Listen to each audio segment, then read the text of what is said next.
आज mental health day है और आज हम एक बहुत ही इम्पोर्टेंट टॉपिक डिस्कस करने लगे हैं।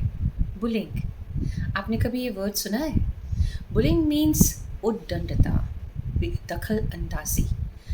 छोटे से छोटे बच्चे को इस बुलिंग का शिकार होना पड़ता है और उसका इम्पैक्ट लाइफ लॉन्ग आप महसूस कर सकते हैं, देख सकते हैं।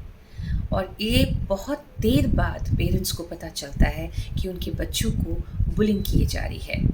Bullying is most prevalent in schools and colleges and I think हम सब जो है इस दौर से गुजरे हैं। किसी ने कॉन्फिडेंटली फेस किया और किसी ने उस चीज़ को इतनी शर्मिंदगी से महसूस की कि ज़िंदगी भर वो ज़ख्म दिल में लेकर जीते रहे और कई तरह की complexes, personality disorders and depression के शिकार रहे।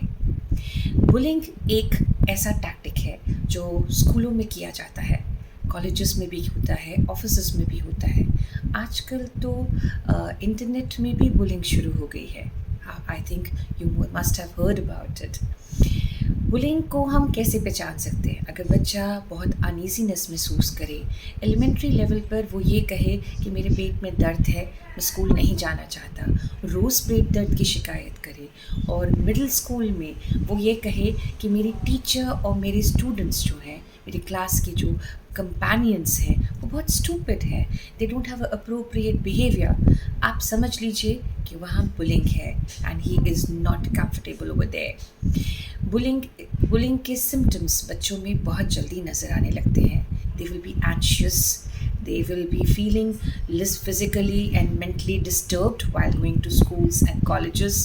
इसके अलावा खाने की भूख नहीं लगती या बहुत भूख लगती है, एंशियसनेस रहती है, धड़कन तेज़ हो जाती है। ये सारे सिम्टम्स इंडिकेट करते हैं कि बच्चे को स्कूल या अपने अपने एरिया में कुछ प्रॉब्लम्स फेस करने पड़ रहे हैं। हमें बच्चों को कैसे स्टैंड अप करना चाहिए against bullying? As a parent we can help the child in many ways. सबसे पहले तो आप रोज़ जब उनके साथ समय बिताते हैं, उनके साथ खाना खाते हैं, lunch, dinner, whatever you do, and while you spend time with them, try to give a listening ear to the kids. महसूस कीजिए, देखिए कि उनके बिहेवियर में कुछ चेंजेस हैं या वो बात करते वक्त किस एंगल से और किस टॉपिक पर बोल रहे हैं। You will come to realise that there is something wrong in the child.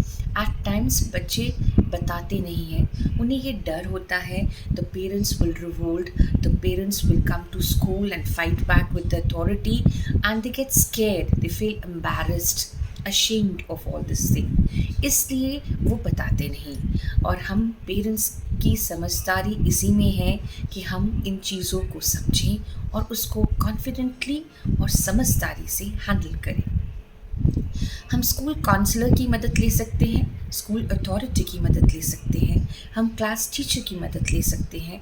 अगर इन सब के अलावा हम चाहें तो हम एक पेरेंट्स ग्रुप बना सकते हैं। पेरेंट्स का ग्रुप एक साथ अगर अथॉरिटी को चार्ज करे या समझाए, I think the school authority and the college department will really understand the problem of the children. Don't you think so? इसके अलावा अपने बच्चे को कोशिश कीजिए कि एक अच्छा सर्कल प्रोवाइड करें। आपके कॉलोनी का कोई सीनियर बच्चा वहाँ पढ़ता होगा, आपके नोन में कोई टीचर होगी, आपके नोन में ऑफिस का कोई क्लर्क या कोई पर्सन डिपार्टमेंट में वर्किंग हो जो आपकी काफ़ी हद तक मदद कर सकता है। आप उसकी मदद ले सकते हैं बच्चे की लाइफ को नॉर्मलाइज करने के लिए। Instead of telling them to fight back, to adapt to violent means, why not tell them to understand the situation and face it confidently, यानी ब्रेवली। अपने आप में घबराहट नहीं डालनी बल्कि उसका बहादुरी का सामना करना है। तो इसके लिए बच्चे को तैयार कीजिए, बच्चे को कहिए कि वो अपने किसी सीनियर की मदद ले, अपने नोन में कुछ अपने सर्कल को इंक्रीज़ करे जो उसकी लाइफ में पॉजिटिव इन्फ्लुएंस लाए, अपनी क्लास टीचर की मदद ले, अपने सब्जेक्ट टीचर की मदद ले और उसकी मदद से इन बच्चों से अपने आप को थोड़ा दूर रखें ताकि वो जो वायलेंट स्टेप्स लेते हैं या कुछ आर्ग्यूमेंट्स देते हैं या कुछ ऐसी लैंग्वेज यूज़ करते हैं जिसे वो बर्दाश्त नहीं कर पाता बच्चा, वो अपने आप को मैनेज कर सके। इन सब के अलावा द बेस्ट थिंग इज़, जब भी आप बच्चे के पास बैठते हैं, आप उनकी इस दुख दर्द के अलावा दिन में और भी कुछ अच्छी चीज़ें स्कूल में हुई होंगी, उसके बारे में डिस्कस कीजिए। Give them ear, listen to them and tell them that that's a part of the school life and they have to grow confidently and strongly. Mental trauma, mental agony really has a very bad impact on the minds of the children.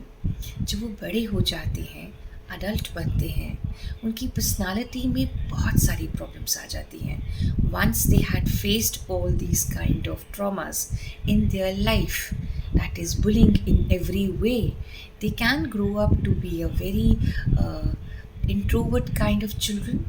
They can grow up to be a very shy kind of human being, or they must be facing some other personality disorders. तो इन सब को handle करना, इनको tackle करना, उनकी problem को सुलझाना हमारा सबसे बड़ा फ़र्ज़ है। एंड स्कूल की मदद लेना हमारा प्राइम मोस्ट इम्पोर्टेंस है। And we can do it together, specially the moms जो एक आर्मी है। She can fight against any odds to save the child's life. And I think when the mother is there, nothing can harm the child, isn't it?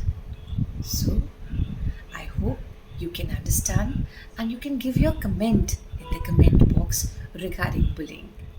Have a great day.